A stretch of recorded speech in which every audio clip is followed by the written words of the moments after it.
তিরমিজি শরীফের 2211 নম্বর হাদিসের বর্ণনা, 2211 নম্বর হাদিসের বর্ণনা। ক্বালা রাসূলুল্লাহ সাল্লাল্লাহু আলাইহি ওয়াসাল্লাম, নবীজি বলেন, ইদাত্তুখিজাল ফাইউ দুওয়ালা, কোন দেশের মধ্যে যদি এমন অবস্থা হয় যুদ্ধলব্ধ সম্পদ যদি ব্যক্তিগত সম্পদে পরিণত হয়ে যায়, রাষ্ট্রীয় সম্পদ যদি নিজের সম্পদ মনে করা হয়, 2 নাম্বার আল আমানাতু মাগনামা, আমানত যদি লুটের মালে পরিণত হয়। আমানত লুটের মাল দ্বারা উদ্দেশ্য হলো আমাকে 5 বস্তা চাউল দিয়ে এই এলাকার মধ্যে মনে করেন পাঠানো হয়েছে। এক কোম্পানির মালিক আমাকে 5 বস্তা চাউল দিয়ে পাঠিয়েছে, যা বনশ্রী অমুক এলাকার মধ্যে তুমি 5টা অসহায় পরিবারের মধ্যে এই 5 বস্তা চাউল তুমি দিয়ে দাও। আমি এই এলাকায় আসলাম, আসার পর 2 বস্তা চাউল 5 ফ্যামিলির মধ্যে বন্টন করে দিলাম। মারলাম কয় বস্তা? ওয়াল আমানাতু মাগনামা, আমানত যদি লুটের মালে পরিণত হয়, কথা ছিল আমি ওই কোম্পানির 5 বস্তা চাউল 5টা অসহায় পরিবারের মধ্যে দিব, 5টা পরিবারের মধ্যে দিব। আমি 2 বস্তা 5 পরিবারের মধ্যে দিয়ে দিলাম, বাকি 3 বস্তা আমি বেচে দিলাম। ওয়াল আমানাতু মাগনামা, আমানত যখন লুটের মালে পরিণত হবে, কয় বস্তা লুট হলো? 3 নাম্বার যাকাতু মাগরামা, যাকাতকে যখন জরিমানা মনে করা হবে, মানুষ মনে করবে যাকাত কেন দিব আমি, যাকাত এরকম বলবে, জরিমানা মনে করবে। 4 নাম্বার তুল্লিমা লিগাইরিদ্দিন, বদ্দিন শিক্ষার প্রচার প্রসার ঘটবে, দিন বহির্ভূত শিক্ষার প্রচার প্রসার ঘটবে। সঠিক শিক্ষার বিপরীতে অন্যায় শিক্ষার প্রচার প্রসার ঘটবে যখন।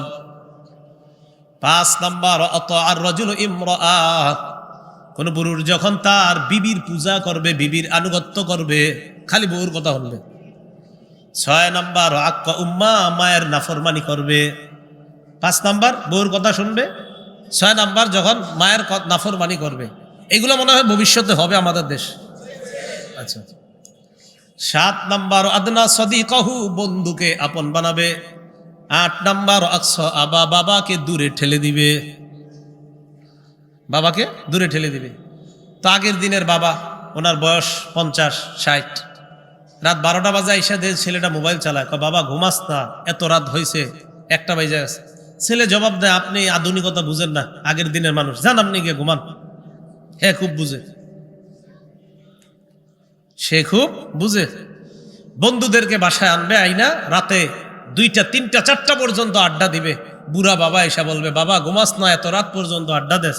আরে আপনি ঘুমান তো আব্বা, আধুনিকতা আপনি বুঝবেন কিছু, আপনি আগের যুগের মানুষ, যান আপনি ঘুমান। হে বুঝছে সব। 7 নাম্বার বন্ধুকে আপন বানাবে, বাবাকে দূরে ঠেলে দিবে। 9 নাম্বার ওয়াজাহারাতিল আসওয়াতু ফিল মাসাজিদ, মসজিদের মধ্যে আজাইরা পেচাল বাড়বে। হ্যাঁ, মসজিদে অনর্থক কথা বাড়বে।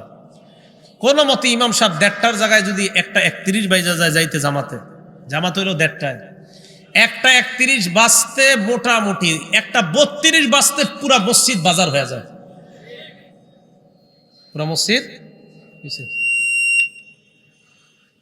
তো বলছিলাম যে মসজিদের মধ্যে আপনার আওয়াজ বেড়ে যাবে, মসজিদের মধ্যে আওয়াজ বেড়ে যাবে অনর্থক। কোন কারণে যদি 1:30টার জামাত একটু দেরি হয়, সবার কল্লাগুলা পিছনে ঘুরে যায়, মানে হুজুর আসে না কেন। আর হইল কি যে হুজুর আসতে একটু দেরি হইলে, হ্যাঁ এত ছুটি কাটায়, এই কাটায় সেই কাটায়, হ্যাঁ আসতে এত দেরি করে, হ্যাঁ না থাকলে কইয়া দিব থাকবো না, এত দেরি করে কি লেগা। কিন্তু 90 ঘন্টা দাঁড়ায়া থাকতে তাদের একটু কষ্ট হয় না। এই লোকগুলো 1 মিনিট দেরি হইলে 14 গোষ্ঠী উদ্ধার করতে চাই ইমাম সাহেব। কথাগুলা কি সত্য? নবীজি বলছে 9 নাম্বার ওয়াজাহারাতিল আসওয়াতু ফিল মাসাজিদ, মসজিদের মধ্যে অনর্থক কথাবার্তা বাড়তে থাকবে। 10 নাম্বার ওয়াসাদাল কাবিলাতা ফাসিকুহুম, সমাজের দায়িত্বশীল হবে সবচেয়ে পাপাচার ব্যক্তি। 11 নাম্বার কানা জাইমুল কওমি আরজালাহুম, সবচাইতে নিকৃষ্ট মানুষগুলা হবে গোত্রের অধিপতি। 12 নাম্বার উকরিমার রাজুলু মাখাফাতা শাররিহি, মানুষ মানুষকে সম্মান করবে, তার ভয়ে সম্মান করবে, অস্ত্রের ভয়ে সম্মান করবে, শ্রদ্ধায় সম্মান করবে না। এক মানুষ আরেকজনের সম্মান করবে কেন? আমার মেয়েটা স্কুলে যায় ডেলি, আমার মেয়েটা যেন ইফটিজিং এর শিকার না হয়, এই জন্য এলাকার নেতা, এলাকার মাস্তান কিছু পোলাপান মোটর সাইকেল নিয়ে বসে থাকে স্কুলের সামনে, আর ওই বেটা চিন্তা করে হারে আমার মেয়ে তো স্কুলে যায়, এদের সামনে দিয়াই। তখন ওই যারা মোটর সাইকেল নিয়ে বয়ে থাকে 2-3টা এগারে খালি বাপে 100 বার সালাম দেয়। কেন?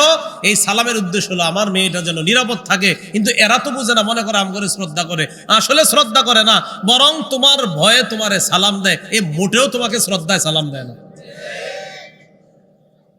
স্কুল কলেজে বসে থাকুন না, এটা কি ভবিষ্যতে হবে আমাদের দেশে? 13 নাম্বার ওয়াজহারাতিল কাইনাতু ওয়াল মাআজিফ, গায়িকা নায়িকা আর বাদ্যযন্ত্রের সংখ্যা বাড়বে। গায়িকা নায়িকা বাদ্যযন্ত্র এগুলা বাড়বে। 14 নাম্বার শুরিবাতিল খুমুর, মদ পান বেড়ে যাবে, মাদকের জয় জয়কার অবস্থা হবে। 15 নাম্বার লাআনা আখিরু হাযিহিল উম্মাহ আউওয়ালাহা, শের জামানার মানুষগুলা আগের জামানার মানুষদেরকে গালি দিবে, অভিশাপ দিবে। 3-4-5টা বাংলা বই পড়বে, পড়ার পর বলবে এটা ইমাম আবু হানিফা, ইমাম মালিক, ইমাম শাফি কি বুঝছে এটা? হ্যাঁ বুঝছে, এটা উনি বুঝছে, যিনি বলতেছে আর কি উনি বুঝছে। আরে ইমাম আবু হানিফা, ইমাম মালিক, শাফি তো পরে সাহাবাদেরকে পর্যন্ত গালি দেয়, এমনও মানুষ আছে আমাদের দেশ। মুহররম মাস আসলে নবীজির কয়েকজন সাহাবারে তো একদম খালি জাহান্নামে পাঠানো বাকি থাকে, এমন মানুষ আছে আমাদের দেশে, এই পরিমাণ সাহাবাদের সমালোচনা করে। তো নবীজি বলে গেছেন, যখন দেখবা এই 15টা অপরাধ তোমাদের মাঝে বেড়ে যায়, ফাল্যারতাকিবু ইনদা যালিকা রিহান হামরা, তখন ওই দেশের মানুষগুলা যেন অপেক্ষা করে 1 নাম্বার অগ্নি বাতাসের অপেক্ষা। অগ্নি বাতাস মানে বাতাসটা গরম হয়ে যাবে। দেশ গ্রামে আপনারা যারা থাকেন দেখবেন এখন আর দেশ গ্রামের সেই গরমকালের শীতল বাতাসটা আর পাওয়া যায় না। দেশ গ্রামে গরমকালের বাতাসটা দেখবেন আগের মতো কৃষকরা 12টা-1টার দিকে খেজুর গাছের নিচে যেই আরামের ঘুমটা ঘুমাইতো, এখন আর এলাকার এটা দেখা যায় না। ওই বাতাসের মিটার দেখবেন আগের মতো শীতল নাই, এটা আস্তে আস্তে গরম, ভয়ঙ্কর গরমের দিকে যাচ্ছে। 1 নাম্বার রিহান হামরা, 2 নাম্বার ওয়াজাল জালা, ভূমিধস হবে। আমাদের দেশে ভূমিধস হয়েছে কিনা? ওয়া খাসফা, ভূমিকম্প হবে। ভূমিকম্পের নাম শুনছেননি বাংলাদেশের মানুষ? হ্যাঁ, ভূমিকম্প। ওয়া মাসখা, চেহারা বিকৃতি শুরু হয়ে যাবে। এই চেহারা বিকৃতির ব্যাখ্যা হতে পারে বর্তমান দেশে দেশে তাকাইবেন, সৌদি আরবের মধ্যেও কয়েকদিন আগে পালন হয়েছে, চেহারার মধ্যে বিকৃতি করে কি জানি হ্যালোউইন পালন করছে, চেহারা বিকৃতি। এরা ইচ্ছা করে চেহারা বিকৃতি করতেছে, আল্লাহ না করুক যদি চেহারাটা এরকম বানায় দেয়। এই যে বিকৃত করে চেহারা, আল্লাহ যদি এরকম বানায় দেয়, তো নবীজি বলেন মাসখা, চেহারা বিকৃতির গজব আসবে। তো এইগুলা দেখে আমার কাছে গজবই মনে হয়েছে, চেহারা বিকৃতির গজব। আল্লাহ বিকৃত করার আগে নিজেরা ট্রাই করতেছে, প্র্যাকটিস করতেছে। জি, আপনি কয়েকদিন পরে বানাবেন এরকম, তাই আগের থেকে হচ্ছি, ট্রাই করতেছে। এরপর নবী বলেন আয়াতিন তাতাবা, তাসবিহ আছে কারো পকেটে থাকলে দেন। আয়াতিন তাতাবা উতিয়াসিলকুহু ফাতাতাবা, নবীজি বলেন এমন এমন বিপদ আসবে একের পর এক। একটা মালার দানা যদি, দানার মাঝখানে যদি রশিটা কেটে দেওয়া হয়, উতিয়াসিলকুহু, রশি যদি কেটে দেওয়া হয়, তাসবির দিকে তাকান, এই জায়গা রশি কেটে দেওয়ার পর একটা দানাই শুধু পড়বে, সবগুলা। নবীজি বলেন একের পর এক দানা যেইভাবে পড়বে, একের পর এক তোমাদের উপর গজব বিপদ আপদ আসতেই থাকবে। আয়াতিন তাতাবা কানিজামিন বালিন কুতিয়াসিলকুহু ফাতাতাবা, পুরাতন পুতির মালা একটা বিশাল বড়, এটা একটু ছিঁড়ে দিলে যেমন সবগুলা মালার এইগুলা পড়ে যাবে, পুঁতিগুলা একের পরে এক তোমাদের সামনে, তোমাদের উপর একের পর একইভাবে গজব আসতেই থাকবে। এখন আপনারা বলেন, এই যে অপরাধগুলার কথা নবীজি সাল্লাল্লাহু আলাইহি সাল্লাম বললেন যে এইগুলা যখন হবে, এগুলা কি হবে? আচ্ছা, বুখারী শরীফের 5590 নাম্বার হাদিসের বর্ণনা। ক্বালা রাসূলুল্লাহ সাল্লাল্লাহু আলাইহি ওয়াসাল্লাম, নবীজি বলেন, লা ইয়াকুনান্না মিন উম্মতি আকওয়াম, আমার উম্মতের মধ্যে এমন মানুষের আবির্ভাব ঘটবে, ইয়াস্তাহিল্লুনাল হিররা ওয়াল হারিরা, যারা ব্যভিচারকে হালাল মনে করবে, রেশমের পোশাককে হালাল মনে করবে। কারে হালাল মনে করবে? আগেরটা কোন? ব্যভিচারকে হালাল মনে করবে, রেশমের পোশাককে হালাল মনে করবে। ওয়াল খামরা, মদকে হালাল মনে করবে। ওয়াল মাআজিফা, বাদ্যযন্ত্রকে হালাল মনে করবে। এক পাশে একদল বসবে, আরেক পাশে আরেক দল বসবে। বসার পর বুখারী শরীফের দলিল দিয়ে একদল বলবে গান এটা জায়েজ, আরেক দল মুসলিম শরীফের দলিল দিয়ে বলবে জায়েজ, আর বলবে হুজুররা এগুলা পাইছে কই, মানে এরা গান জায়েজ করবে। এটার নাম আর আমি বললাম না, স্টেজে দুই পাশে দুই দল বসবে, এটার একটা নাম আছে, এই গানের একটা নাম আছে, যেটাইও তো এরা দলিল দেয়, এ বুখারী দিয়ে দলিল দেয়, মুসলিম দিয়ে দলিল দেয়। তো আমি আমি আমি কোন কিতাবের হাদিসটা বলছি এখন? 5590 বুখারীর কোন কিতাবের? নবীজি বলছেন এমন একদল মানুষ আসবে যারা জিনাকে হালাল মনে করবে, রেশমের পোশাক হালাল মনে করবে, মদকে হালাল মনে করবে, বাদ্যযন্ত্রকে হালাল মনে করবে। এটা কোন কিতাবের? এই বুখারী শরীফ দিয়ে আবার দলিল দিবে, বলবে গান জায়েজ। অথচ নবী সাল্লাল্লাহু আলাইহি সাল্লাম বলছেন একদল মানুষ বলবে গান হালাল, একদল কে বলবে? মানুষ বলবে গান হালাল, এটা বলবে। নবীজি বলেন এগুলা যখন হবে তোমরা টেনশন করো না, বুঝবা কিয়ামতের আর বেশি দিন বাকি নাই, এসে পড়ছে। এখন বলেন, আমাদের দেশেও আছে একটা শব্দ, বহির্বিশ্বে এটা তো খুব প্রসিদ্ধ, লিভ টুগেদার। লিভ টুগেদার মানে ছেলে আর মেয়ে, প্রাপ্তবয়স্ক ছেলে প্রাপ্তবয়স্কা মেয়ে একই সাথে একই ছাদের নিচে স্বামী স্ত্রীর মতো থাকবে, তবে স্বামী স্ত্রী না, স্বামী স্ত্রীর মতো থাকবে তবে, এবং তারা বলবে এটা আমাদের স্বাধীনতা, এটা আমাদের ব্যক্তিগত ব্যাপার, আমরা দুইজনের সম্মতিতে এখানে থাকি, এটাকে তারা অন্যায় বলবে না। নবীজি বলেন আমার উম্মতের একদল জিনাকে হালাল মনে করবে। বলেন বিবাহ বহির্ভূত সম্পর্কে একই ছাদের নিচে কোনো ছেলে আর মেয়ে একসাথে থাকা, বিয়ে ছাড়া, এটার নাম কি? জিনা। বলে এটার নাম কি? কিন্তু তারা তো এটাকে অপরাধ মনে করছে না। তো নবীও বলছেন যে জিনাকে অপরাধ মনে করবে না, আমার উম্মতের একদল এমন মানুষ আসবে। আবু দাউদ শরীফ 3688 নম্বর হাদিস। ক্বালা রাসূলুল্লাহ সাল্লাল্লাহু আলাইহি ওয়াসাল্লাম, নবীজি বলেন, লা ইয়াশরাবান্না নাসুম মিন উম্মতি আল খামরা ইউসাম্মুনাহা বিগাইরি ইসমিহা, আমার উম্মতের একদল মানুষ মদ পান করবে অন্য নাম দিয়ে, খাবে মদ নাম দিবে অন্য, মাদক সেবন করবে নাম দিবে অন্য, সেবন করবে মাদক মানে হারাম জিনিস সেবন করবে অন্য নাম দিবে, বিয়ার, কথার কথা, আরো আর কি ফেন্সিডিল, আরো যা আছে আর কি আপনার হারাম জিনিস। আমি জানি না হারাম কি কি নেশাজাত দ্রব্যগুলো আছে, এই নেশা জাতীয় দ্রব্যগুলার নাম দিবে ভিন্ন। নবীজি কয় সব মাদকের অন্তর্ভুক্ত, সব নেশা সৃষ্টিকারী, এরা বিভিন্ন নাম দিয়ে এইগুলা পান করবে। আর কি করবে? নবীজি যেই কথাটা বলছে হাদিস আর বাস্তবতা আপনারা বলবেন মিলছে কিনা। নবীজি বলেন ইউজাফু আলা রুউসিহিম বিল কাইনাতি ওয়াল মুগান্নিয়াত, একদিক দিয়ে মদের টালে টালে মানুষ মদ টানতে থাকবে, অন্য দিক দিয়ে গায়িকা আর নায়িকারা নাচানাচি করবে আর গান বাদ্য বাজতে থাকবে। নবী বলছে এটা হবে। তাহলে গানও চলে, নাচানাচিও চলে, মদের পানও চলছে। তো রাসূল সাল্লাল্লাহু আলাইহি সাল্লাম বলছেন এগুলা হবে, তা আপনারা বলছেন যে এটা হবের অপেক্ষা করা লাগবে না, চলছে, অতএব কিয়ামতের অপেক্ষা করেন। গজব। তো এই জন্য আমার আপনার কর্তব্য হলো ওই যে আগের কথা, নাসাইর 4191 নম্বর হাদিস, যে উম্মত এই বিপদগুলার মাঝেই তুমি তোমার ইমানের উপরে অটল থাকতে হবে। এই ভয়ঙ্কর বিপদের মাঝে, এই গজব ফিতনার মাঝে তুমি ইমান নিয়ে বাঁচতে হবে, ইমান নিয়ে কবরে আসতে হবে। আল্লাহ তৌফিক দান করেন। বুখারী শরীফের 80 নম্বর হাদিস। ক্বালা রাসূলুল্লাহ সাল্লাল্লাহু আলাইহি ওয়াসাল্লাম, নবীজি বলেন ইন্না মিন আশরাতিস সাআ আইয়ুরফাআল ইলম, নবীজি বলেন কিয়ামতের একটা উল্লেখযোগ্য আলামত হলো এলেম উঠিয়ে নেওয়া হবে। এলেম কি করা হবে? এলেম। এলেম কিভাবে উঠানো হবে? এটা আবার বুখারীর 100 নম্বর হাদিসের মধ্যে আসছে, ইন্নাল্লাহা লা ইয়াকবিজুল ইলমা ইনতিজাআ ইয়ানতাজিউহু মিনাল ইবাদ। আল্লাহ বান্দাদের অন্তর থেকে একবারে এলেম ছিনিয়ে নেবেন এমনটা হবে না।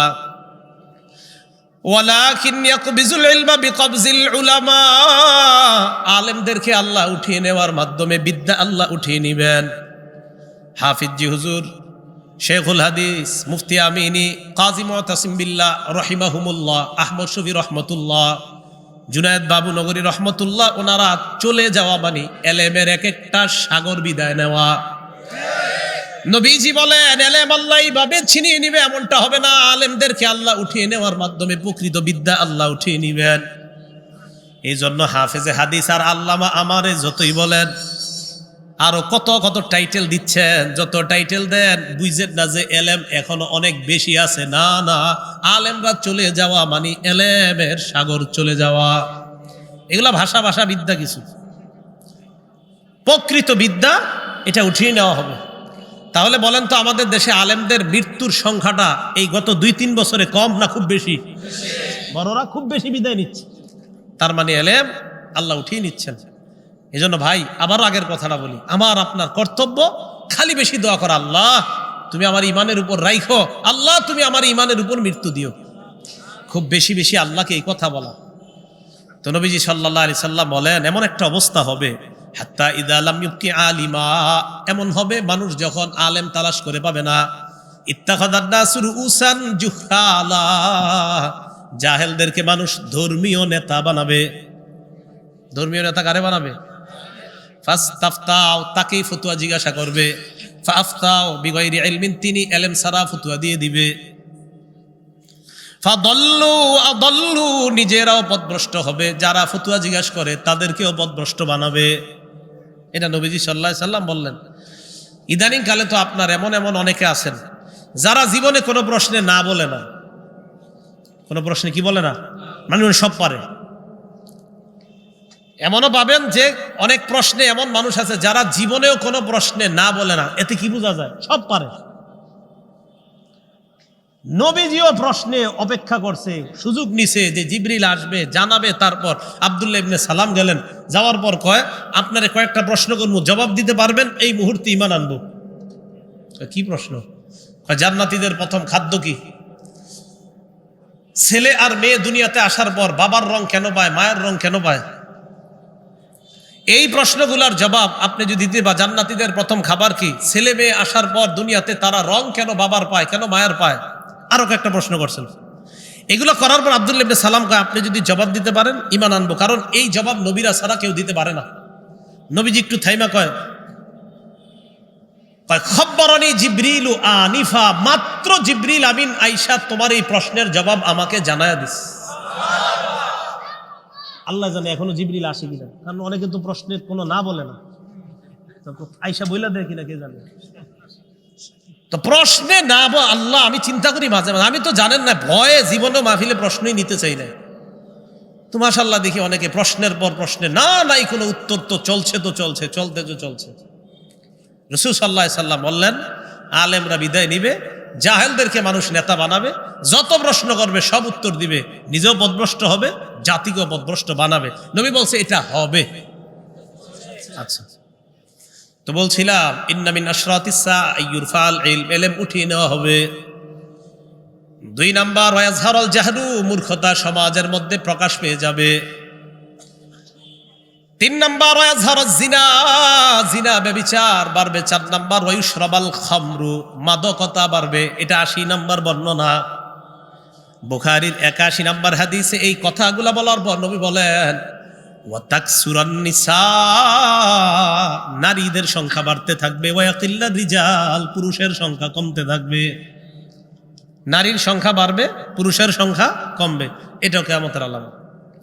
নারীর সংখ্যা বাড়বে, পুরুষের সংখ্যা কমবে, এটাও কিয়ামতের আলামত। বুখারীর 85 নাম্বার হাদিসে নবী এই কথাগুলো বলে আরেকটু বাড়িয়ে বলছেন ওয়াজহারাজ জাহলু ওয়াল ফিতান, মূর্খতা বাড়বে আর ফিতান বলছে। ফিতান মানে ফেতনার বহু বচন ফিতান, মানে অনেক ফেতনা আসতেই থাকবে, একের পর এক ফেতনা আসতে থাকবে। তো আবার আগের কথা আপনাদেরকে বলি, আমাদের কাজ ঈমান নিয়ে বেঁচে থাকা, ঈমান নিয়ে যেন বিদায় নিতে পারি, এটা হলো আমাদের কাজ। রাসূল সাল্লাল্লাহু আলাইহি ওয়াসাল্লাম বলেছেন, ফালতাতি মানিয়াতুহু ওয়া হুয়া ইউমিনু বিল্লাহি ওয়াল ইয়াউমিল আখির। উম্মত, ওই সময় যদি তোমার মরণ হয়, তুমি যেন ঈমান নিয়ে কবরে আসতে পারো, এমন অবস্থাটাই যেন তোমার মরণ হয়। তাহলে নবীজি কেয়ামতের যে আলামতগুলার কথা বলছে, যে এইগুলা ঘটলে বুঝবা কেয়ামতের বাকি নাই, অনেক কাছেই গেছে কেয়ামতটা। তাহলে যেহেতু এগুলা ঘটে গেছে, কেয়ামত খুব নিকটে এসে গিয়েছে, এই কথা বলাই যায়। আল্লাহ আমাদের সকলকে, আমরা যেন আখেরাতের প্রস্তুতি নিতে পারি, আল্লাহ আমাদের সকলকে তৌফিক দান করেন। প্রিয় এলাকাবাসী, গুনাহের কাজে জড়িত হেন না। মনে রাখবেন একটা কথা, আমল মোটামুটি করেন কিন্তু গুনাহ করেন না। আমল কিছু করলো, আমল একটু করেন, 5 ওয়াক্ত নামাজ ঠিক মতো পড়েন, পাশাপাশি কিছু আমল করেন, কিন্তু গুনাহ করেন না। বিশ্বাস করেন, গুনাহমুক্ত আর শিরিক মুক্ত যদি থাকতে পারেন, ঈমান যদি সামান্য পরিমাণও নিয়ে যেতে পারেন, ইনশাল্লাহ একদিন চিরস্থায়ী জান্নাতি হয়ে যাবেন। সামান্য পরিমাণও যদি নিতে পারেন, একদিন চিরস্থায়ী জান্নাতি হয়ে যাবেন। এই জন্য শিরিক করা যাবে না। আল্লাহ আমাদের সকলকে, যে কথাগুলা বললাম শুনলাম, আমি সহ আমরা সবাই যেন এই ফিতনা একের পর এক আসার পরেও যেন ঈমান নিয়ে বেঁচে থাকতে পারি এবং ঈমান নিয়ে দুনিয়া থেকে বিদায় নিতে পারি। আল্লাহ তৌফিক দান করেন। আমিন। ওয়া আখিরু দাওয়ানা আলহামদুলিল্লাহি রাব্বিল আলামিন।